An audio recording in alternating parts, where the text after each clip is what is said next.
sort, je suis né sous le sol du coq, économiquement pauvre. C'est là que le gouvernement je n'ai pas eu de réponse, je dois dire clairement à ce sujet, hormis la réponse de la table ronde du 5 novembre. De la direction de Nestlé France au syndicat de l'entreprise, en passant par les représentants des collectivités locales, le tout sous l'égide de l'État, bref, tout le monde autour d'une table pour tenter de sauver les 427 emplois, mais à l'arrivée, pas d'avancée vraiment significative. Le point avec Laure Bolmont et Francis Descésar.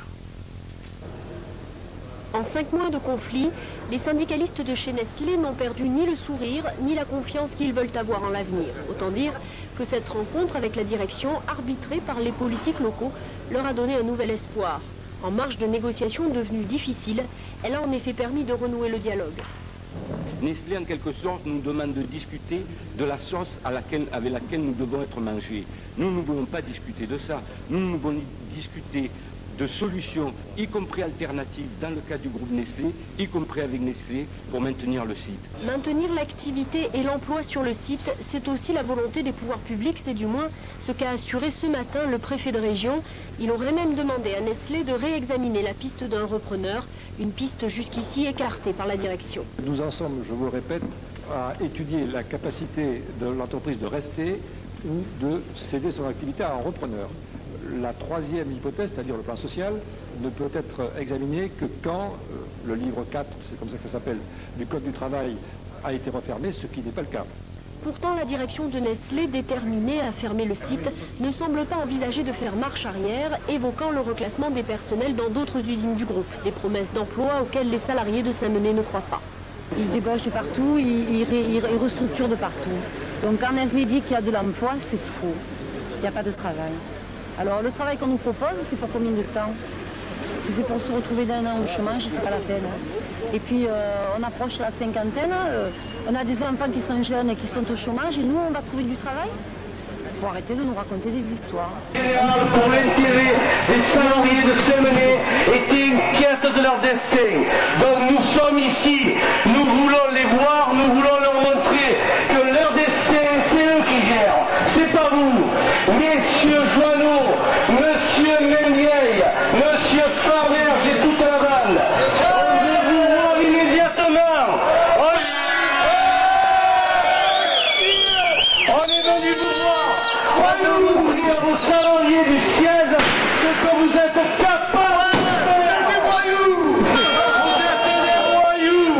On vient de Marseille.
La descendez là.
est capable de dire quelque chose de salarié.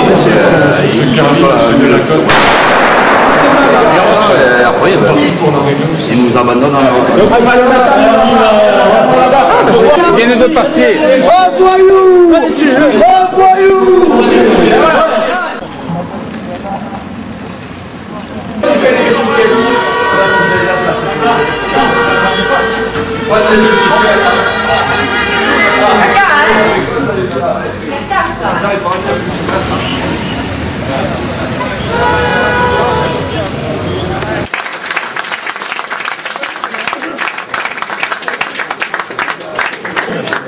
Le juge a décidé de rendre sa décision au plus